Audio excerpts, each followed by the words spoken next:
Fala, meus queridos do sexto ano, tudo bem? Aqui quem fala é o professor Alexandre Lima e eu estou de volta hoje para a gente dar continuidade aos nossos estudos da unidade 3, no qual a gente vai falar das formas de produção do espaço geográfico. Então roda a vinheta que a gente já vai começar a nossa aula.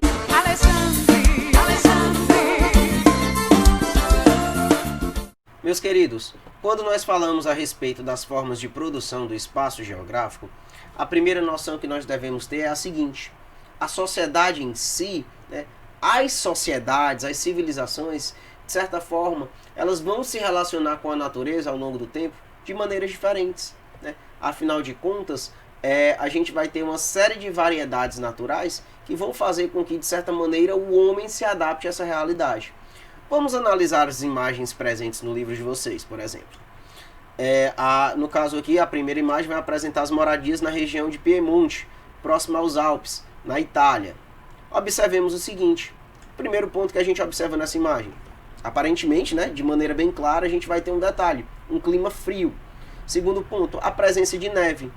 Ou seja, entendemos o seguinte: de certa maneira, a sociedade que habita nessa região tem que se adaptar a esse espaço de uma forma que possa conviver harmoniosamente. Observemos o seguinte: as casas, os telhados dessas casas, de certa forma, eles vão ter uma certa estrutura que vão favorecer, por exemplo, a queda do acúmulo de neve. Ou seja, a forma das pessoas se relacionarem com a natureza nessa determinada região vai ser completamente diferente como a da segunda imagem. Aqui na segunda imagem, eu já observo que o grupo de pessoas que habita essa região já se adapta às realidades do espaço geográfico de outra forma. Aqui eu já vejo, por exemplo, a estrutura de casas, como vocês podem observar aqui, adaptadas para ficarem, de certa forma, suspensas. Suspensas não, perdão, para ficarem acima do nível desse rio. De certa forma, toda essa estrutura ela é construída justamente para que a vida dessas pessoas estejam adaptadas às mudanças que vão acontecer, por exemplo, no regime de água desse rio. De repente, quando tiver um período de cheia ou algo do tipo, essas casas vão, de certa forma, estar adaptadas a esse momento. Ou seja, comparando uma imagem com a outra, a gente percebe que o homem, que a sociedade em si, de certa forma, ela vai produzir o espaço geográfico de acordo com a sua necessidade. Aqui eu tenho a necessidade de me prevenir do frio. Aqui eu tenho a necessidade de me prevenir, por exemplo, da neve, do acúmulo da neve. Já aqui eu tenho a necessidade de me prevenir das cheias desse rio, certo? Ou seja, num primeiro momento a gente precisa ter essa noção de que o homem, de certa forma, vai produzir esse espaço geográfico na medida que vão surgir as suas necessidades de adaptação. Tudo certo? Meus queridos, quando eu falo a respeito do conceito de campo e de cidade, a princípio devemos entender esses dois conceitos como dois espaços distintos. Afinal de contas, as formas de se relacionar com o espaço no campo e na cidade vão ser completamente diferentes. Afinal de contas, as atividades econômicas, as formas de construção, as formas de convivência em cada um desses espaços também vão ser diferenciadas. Mas um detalhe muito importante: ambos vão ser produzidos a partir das relações dos grupos humanos com a natureza.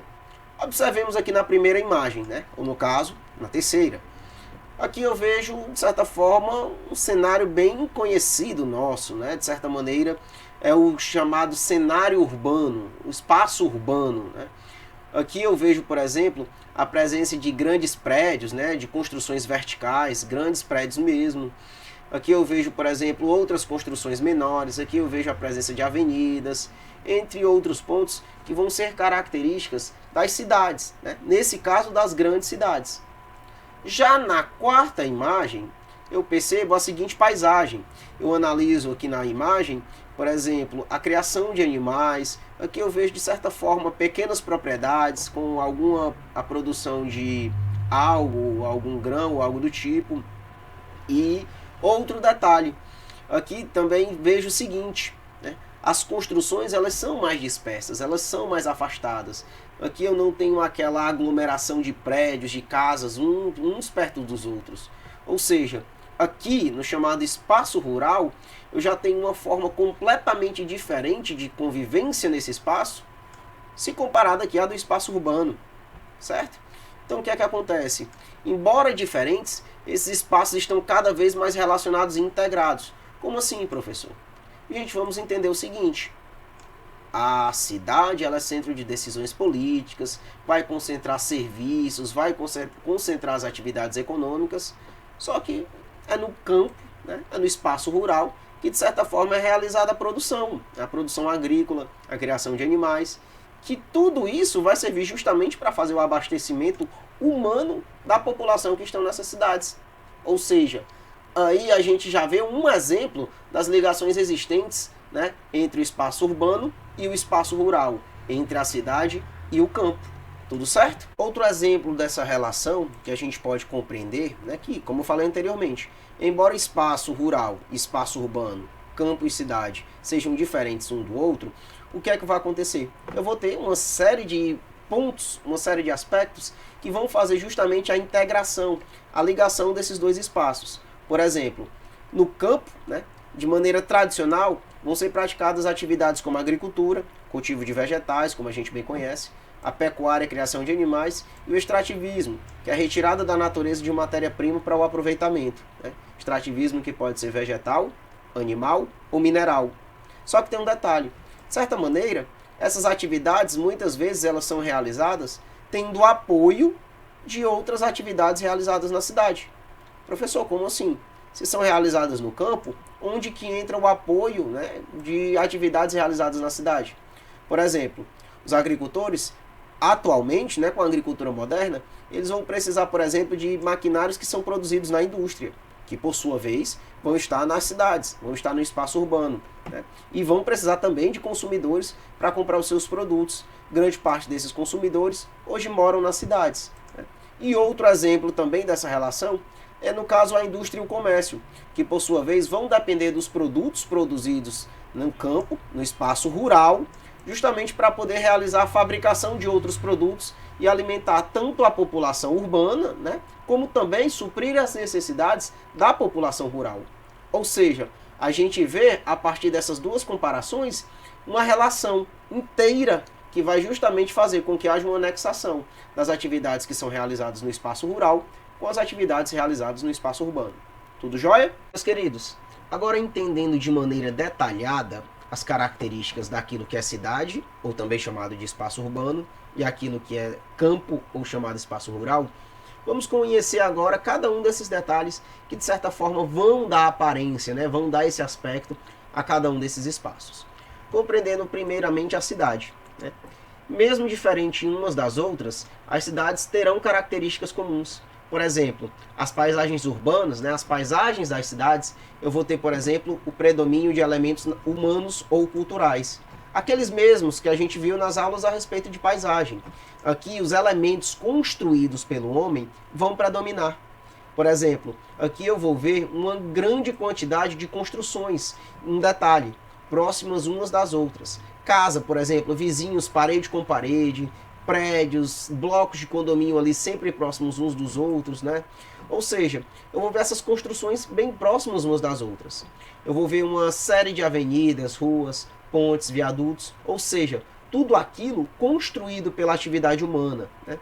E outro detalhe muito importante, eu vou ver a concentração de estabelecimentos comerciais, industriais, hospitais, escolas, rede bancária, entre outros pontos. E um detalhe importantíssimo, nas cidades, a população ela está concentrada no espaço, certo? Como assim, concentrada no espaço? De certa maneira, a população está próxima, né? Os vizinhos, de certa maneira, estão próximos, as atividades estão próximas das pessoas. E outro detalhe, nas cidades, grande parte dessa população vai estar empregada, ó, no setor de serviços, no comércio e na indústria. Tudo jóia? Como a gente pode observar mais uma vez aqui, ó, duas cidades localizadas no mesmo país. Por exemplo, a cidade do México. A gente vai ver aquilo que eu falei para vocês. Uma grande presença de ruas, de avenidas, construções, de certa maneira, próximas umas das outras, meio que aglomeradas mesmo. Ou seja, isso é uma característica comum justamente das cidades. No entanto, outra paisagem que a gente vai ver nas grandes cidades são essas aqui, ó, as construções irregulares. Afinal de contas, eu também vou ter pessoas que infelizmente não vai ter o chamado acesso à cidade. Como assim, professor? não vão ter acesso, né, aos serviços proporcionados por essa área onde eu vou ter um maior ordenamento, né? Vamos analisar aqui o seguinte texto. Cada vez mais as pessoas vivem em cidades. Atualmente, mais da metade da população mundial está em áreas urbanas, e as projeções indicam que cada vez mais essas pessoas viverão nesses espaços. Essas áreas atraem pessoas por causa das oportunidades de trabalho e de serviços diversificados que oferecem.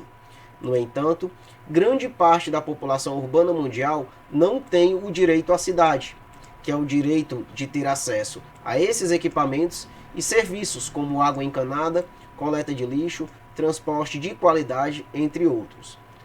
Além do acesso desigual aos serviços e equipamentos, muitas cidades, principalmente nos países em desenvolvimento e nos menos desenvolvidos, apresentam graves problemas ambientais, como a poluição das águas e do ar, contaminação dos solos, entre outros.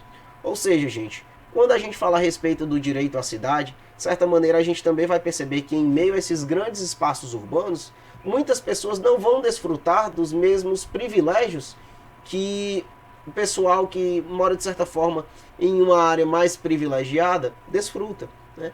Como a gente pode observar aqui, estou vendo construções irregulares numa área onde eu não vejo, por exemplo, esgoto encanado. Muito pelo contrário, tem o chamado esgoto a céu aberto. Aqui eu estou vendo construções irregulares onde a água encanada muito provavelmente não chega. Ou seja, eu estou vendo aqui o chamado direito à cidade, como a gente viu nesse texto, de certa maneira não ser respeitado. Tudo jóia?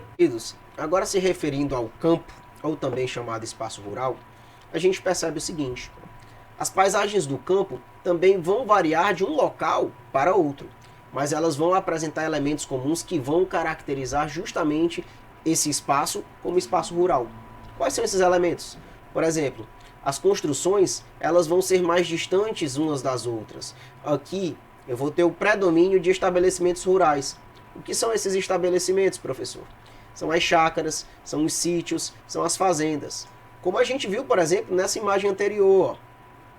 Aqui eu vou ter o predomínio de residências, né, de casas, mais distantes umas das outras. A população, de certa forma, ela convive de maneira mais distante. Por exemplo, quando eu vou para o interior da minha família, em Capistrano, né, mais precisamente no distrito da zona rural, do distrito do Mazagão, por sinal, um grande abraço, tio Chaga, o que é que acontece? Lá, o vizinho do meu tio, o vizinho mais próximo do meu tio, mora a cerca de 500, 750 metros de distância. Ou seja, eu vejo, por exemplo, a população ela ficar mais dispersa nesse local, mais dispersa no espaço rural. Não tem aquele convívio próximo, aquela ligação tão intensa como nas cidades, certo? Então o que é que acontece? Aqui eu também vou ver o seguinte detalhe: o desenvolvimento de atividades que vão estar basicamente relacionadas ao setor primário, como a agricultura, a pecuária e o extrativismo, que a gente viu anteriormente. Outras características também das paisagens rurais são o predomínio também de hotéis e chácaras, destinadas ao turismo e ao lazer. As chamadas agroindústrias, que vão ser justamente estabelecimentos que vão fazer a transformação daqueles produtos cultivados ou extraídos no espaço rural em produtos transformados, né? Como a gente pode observar aqui nessa imagem, ó. Isso aqui, né, na cidade de Pedro Afonso, em Tocantins, é a chamada agroindústria. Enquanto nessa região aqui dessa imagem, né, a gente percebe o cultivo de cana-de-açúcar, mais ao fundo a gente percebe justamente a parte da indústria, que vai fazer a transformação, vai pegar o bagaço dessa cana-de-açúcar e vai fazer a transformação em etanol, ou seja, combustível. Aqui a gente vai ter basicamente a realização de uma atividade rural, né, predominantemente rural, com uma atividade que está presente geralmente nas cidades, né?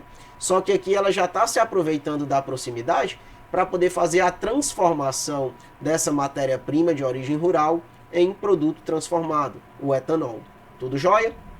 Então o que é que acontece, meus queridos? A partir disso, eu vejo essa relação campo e cidade no mesmo espaço. Outro ponto muito interessante a respeito da forma do homem se relacionar com o espaço vai partir da análise dos chamados povos originários, né? Afinal de contas, quem são esses povos originários? São os povos nativos, ou melhor dizendo, os povos que eram os primeiros habitantes de um determinado território. Por exemplo, esses povos originários, eles vão se relacionar com aquele espaço de uma maneira menos danosa, né? De uma maneira menos prejudicial ao meio ambiente. Como, por exemplo, se a gente for pegar os exemplos dos indígenas no Brasil, eles viviam aqui bem antes da chegada dos portugueses, né? Dos colonizadores portugueses que chegaram aqui por volta de 1500. Os indígenas conviviam com esse território que hoje nós convivemos, de maneira que eles utilizavam, extraíam da natureza somente aqueles recursos para garantir a sua sobrevivência, né? A ação desses povos originários transformava a paisagem de maneira mais lenta comparada ao ritmo da nossa sociedade atual. A gente observa também um detalhe muito importante aqui na seguinte imagem, né? Os povos nenetes da Rússia, que são um povo nômade que vive na Rússia, próximo ao Círculo Polar Ártico. Reparem no seguinte, né? Como eles se relacionam com esse espaço, né? A construção, de certa forma, de habitação, ela é bem rústica mesmo, né? A atividade no qual eles vão tirar o seu sustento vão ser basicamente, por exemplo, do pastoreio das renas, que são utilizados como fonte de alimento, como vestimenta. As próprias renas vão ser utilizadas para transporte. Ou seja, e de certa maneira, a gente vai ver que essas populações, elas vão habitar justamente em espaços que não foram explorados economicamente, né, por outras pessoas, por povos já, de certa forma, que vieram posteriormente. E é aí que vai entrar um detalhe muito importante. Por exemplo, aqui no Brasil, há tribos de indígenas da Amazônia que ocupam espaços que são muito cobiçados por madeireiros, garimpeiros, poceiros, que de certa maneira vai acabar ocasionando uma série de conflitos, onde muitos desses indígenas vão ser mortos, porque enquanto eles veem nesse território que eles habitam, basicamente a sua sobrevivência, existem algumas outras pessoas que vão pensar no lucro, vão pensar na exploração econômica dessa região, sem sequer observar os problemas, né, humanos, sociais, de certa forma, e naturais que irão causar posteriormente. Tanto que a gente vai ver ali na região da floresta amazônica algumas chacinas que vão acontecer em aldeias indígenas, justamente, de certa forma, ocasionadas a mando de poceiros, de grileiros, né, de madeireiros, justamente com o intuito de fazer com que esses indígenas saiam desse território para que eles fiquem desocupados e, posteriormente, explorados de maneira econômica.